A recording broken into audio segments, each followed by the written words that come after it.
Welcome to episode 176 of the G2 on 5G. It's the latest inside scoop on everything 5G. We cover 6 topics in about 20 minutes, and it's brought to you by More Insights and Strategy. Joining me again this week is fellow analyst Anshul Sag. But before we get started, Anshul, you've got some great news. So why don't you share that with our viewers and our listeners? Yes, my wife recently gave birth about a week ago, and that's why we skipped last week because I was in the hospital. Shoshana, she's beautiful. Anshul's a first-time dad. I've been around the block a few times, so he's not getting a lot of sleep these days, but that'll improve over time. So we're going to be extremely efficient and succinct with the podcast this week. So I'm going to start with my first topic. And news broke around John Deere partnering with Starlink for satellite connectivity.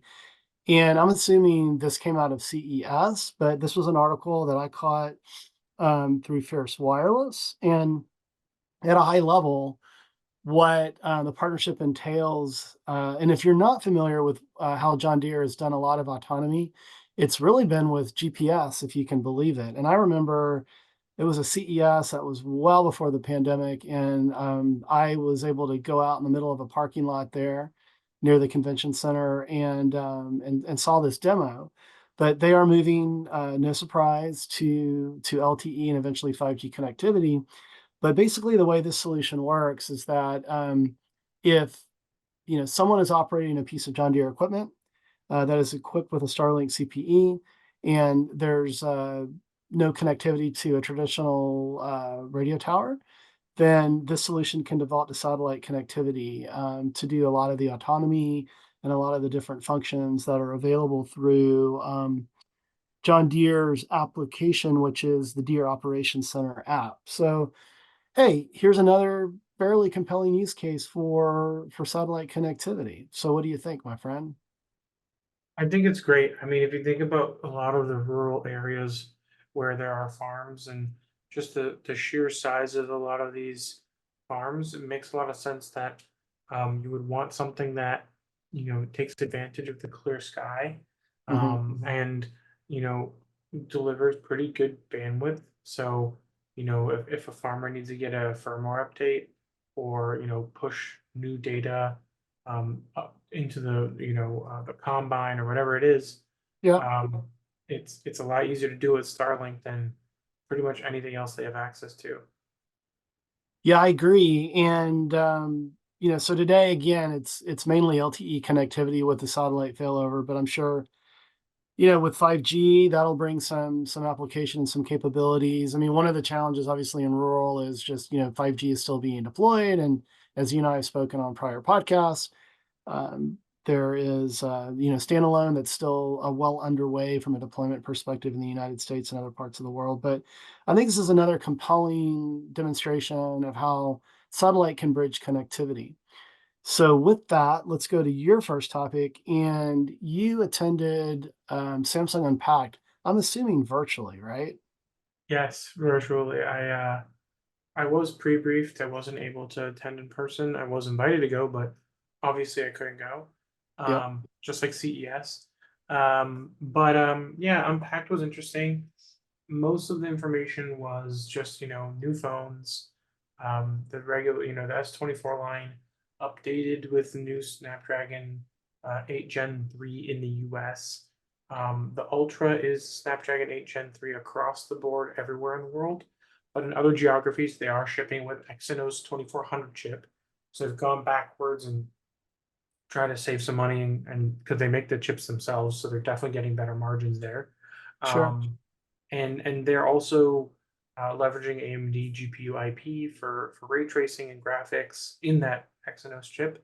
The big takeaways are Galaxy AI, which is their branding of a suite of AI features for photography, for translation, for a bunch of different applications. But the big controversy was that they are going to start charging for this AI capability after 2025. I'm not sure that's going to stick. I think they're going to backpedal on that one Yeah. because they got a lot of pushback. But the 24 Ultra is a really nice phone. They did away with the curved screen. They're using the latest Gorilla Glass armor, which is the toughest that they make. Um, and I think one of the cool AI features that is part of Galaxy AI is something that they worked with Google on, which is also going to be available on the Pixel 8 and Pixel 8 Pro at the same time as the S24, which is called Circle to Search.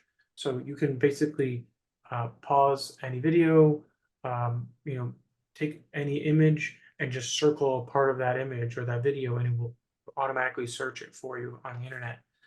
So it's like a really interesting and compelling way to start looking for things. And if you let's say you're watching somebody's TikTok, you can just kind of like circle um, their video. I think they're experimenting with shorts right now, but I think it's going to expand to everything.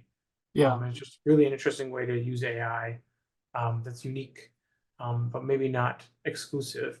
And yeah, the other thing was that they teased a smart ring, but that's not a 5G device. It's a wearable health device, Yeah. but no details there. But yeah, the entire S24 line is 5G, and it's kind of the default choice in the US when it comes to Android devices.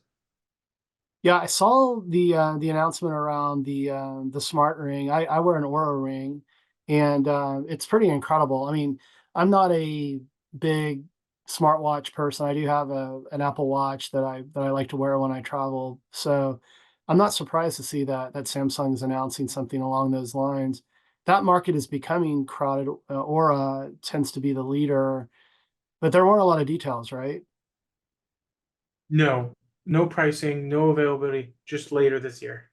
Okay, And interesting. to be fair, I'm excited about it because I've been considering getting an Aura ring. I even bought the sizing kit. I just feel like it's a little too chunky for me, and the Yeah. Samsung one looks a lot thinner and smaller. Yeah. Yeah. Cool. Well, and certainly if you're an Android person, it fits well within the ecosystem as well. So, but hey, let's go to my second topic. I want to talk about NTT DoCoMo. And I covered NTT DoCoMo in a prior podcast, and this was after a trip that I made to Tokyo and spent time with the company and also other divisions of NTT at their R&D forum.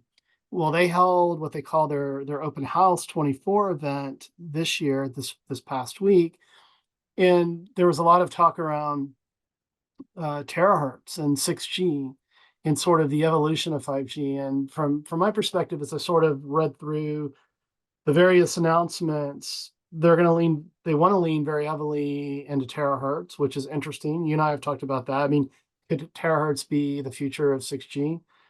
There's certainly some challenges. I think you stated those challenges as well. But to no surprise, also a lot of discussion around AI and how that's all going to come together. And they also talked about their sensing platform, and that's something that I wrote about in that Forbes article after I spent time in Tokyo in December or November of last year. But I continue to be impressed with NTT DoCoMo. For the longest time, it seemed to be that SK Telecom in Korea was the real innovator from a use case perspective and sort of forward-looking technologies. But NTT DoCoMo is really, coming into its own. I'll be at an event in San Francisco that's hosted by NTT Americas, and that'll occur in April. And so I hope to learn more there. But I don't know if you caught any of this news in between feedings with your daughter, but what are your thoughts? I did not catch this one, um, but I have been noticing that NTT is becoming a lot more aggressive, specifically Docomo, and just getting more exploratory when it comes to new technologies. They always kind of have been, but there was a period of time when they weren't as prominent, and it seems like they're kind of getting back to that spirit. Awesome. Hey, so Angel, let's go to your second topic this week, and you want to talk about T-Mobile and some coverage improvement. Yeah, so T-Mobile actually invested $200 million into basically building out their coverage in West Virginia. They did this as like a joint announcement with the governor of West Virginia, and part of this was they were deploying new sites. So they basically increased their coverage by 30%. They added 377 new towers and upgraded 121 existing towers, which is what cost them $200 million. Yeah. Um, their result was 100% of interstate highways in West Virginia are serviced with T-Mobile 5G. 90% of West Virginians now have T-Mobile 5G access, which is at up 30%. They also said 70% of West Virginians now have access to ultra capacity 5G, which now delivers median download speeds of 100 megabits per second statewide, 41% faster than 2021. And they said that they greatly expanded backup power sources to ensure redundancy. So they are kind of trying to make a play for the entire state, Hmm. um, and it might work. And also, West Virginia is kind of one of the poorest states in the country. Um, so it's kind of a nice thing for them to improve access because now people will be able to get, much faster internet at home than they probably ever would have if they even have internet where they live. Yeah. Because West Virginia is very mountainous. It's just not beneficial for a lot of companies to cover it. And it seems like T-Mobile has really gone out of their way um, to make this possible. Um, and they're talking about home broadband and competitiveness. And yeah, it's a big deal. I think they did something similar in South Dakota when they Yeah. first launched um, their 600 megahertz band with standalone. They basically just like cover the whole state. So it's really cool to see them, still continuing to focus on more rural states and enabling more connectivity for people. And this has been a real focus for T-Mobile. They've really invested in rural America. They've done a lot of grants and subsidies to sort of drive connectivity there. And from my perspective, it's needed. And to your point, West Virginia, it's typically from a revenue perspective, there isn't a lot of heavy industry. There is a lot of mining that occurs there. But to your point, there are a lot of rural areas in the Appalachian Mountains and that sort of thing. So I applaud T-Mobile for investing in an area that likely has lower subscriber density and likely probably lower, average revenue per unit or ARPU. So that's great to see T-Mobile making that investment.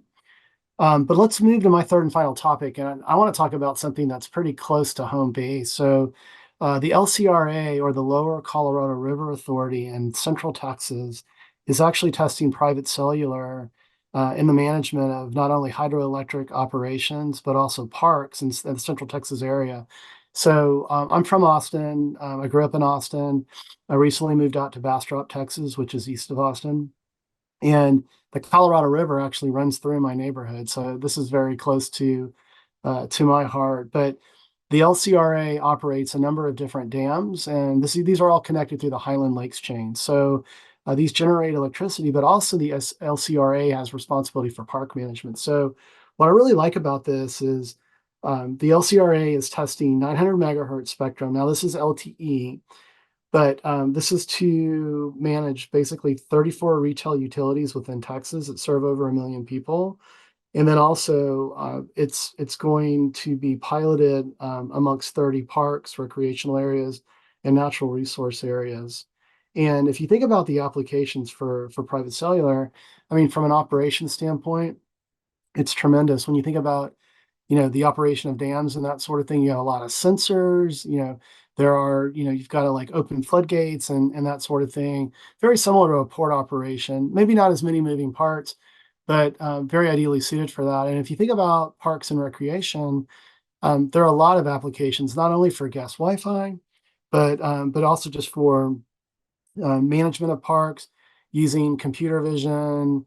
There are poaching, issues. It is deer season right now, deer hunting season in Texas. You're not allowed to hunt in recreational areas and parks. And so I think there'll be a lot of applications for this. And again, it's a test and it's LTE, but I think if it's successful, there could be opportunities to expand use cases and eventually employ 5G down the road. So I don't know if you have any comments here, but what do you think just from an application perspective? Yeah, I mean, there's a lot of opportunities for a lot of these IoT applications to benefit from private networks. Yeah, I think, you know, deploying the right type of private network based on the IoT application is a key component of success. And I just think, you know, having more connectivity in more places, and leveraging, you know, maybe smaller swaths of spectrum, but still using standard spectrum instead of using, you know, like a LoRaWAN or something that's a proprietary tech, right. will ultimately be better for everybody because the costs come down, and then that enables more volume, which then increases the uptake, and then you just get that flywheel going. So, Yeah, you know, I hope that we see more of these kinds of things happen more in more developments.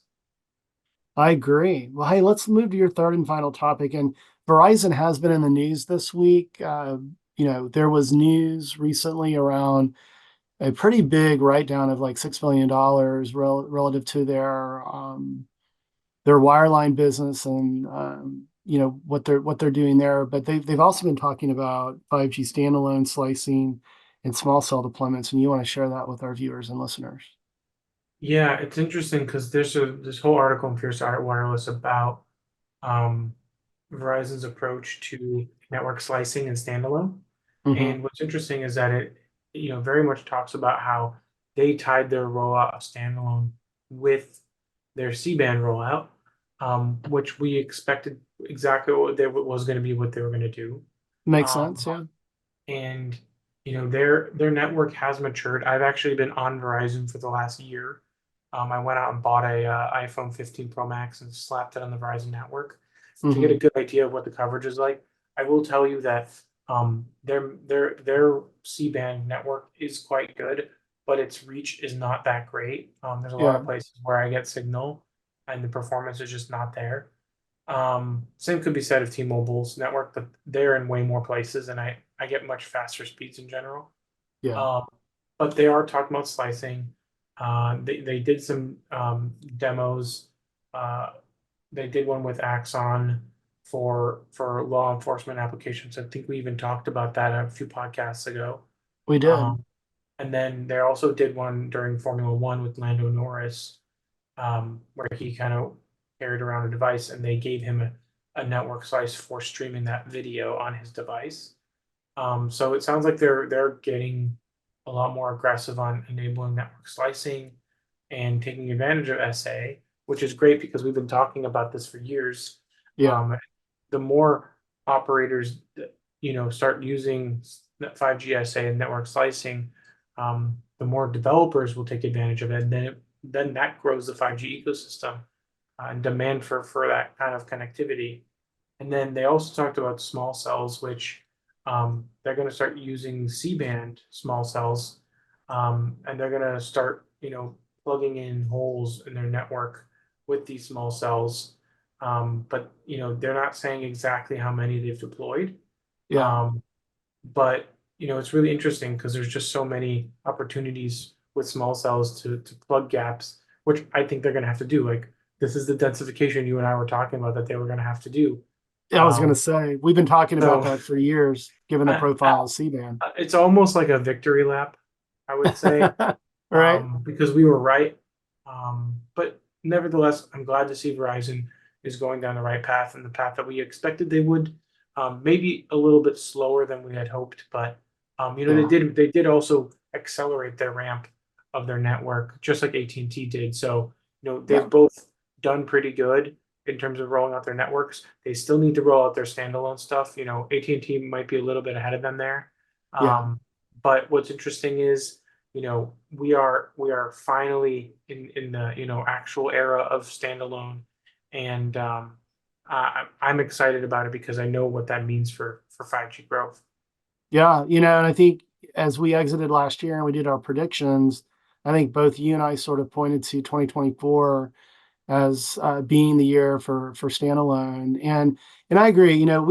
We've beaten Verizon up over the last year to 18 months, and we did point out some things like the need for densification to improve coverage and performance. But I've been paying more attention. You tend to do this, for the two of us, but I've been paying more attention to UCLA and that sort of thing, and they are dramatically improving their performance. I mean, in the LTE world, they were the king of the heap, when it came to coverage and reliability and performance, and they fell back in 5G, just based on having that lack of mid-band spectrum. But C-band has helped them sort of shore that up, and they're definitely moving forward. But well, hey, my friend, it's been another good podcast this week. I know you haven't gotten a lot of sleep, but I'm glad we could do this since we didn't get one in last week. But why don't you take us home?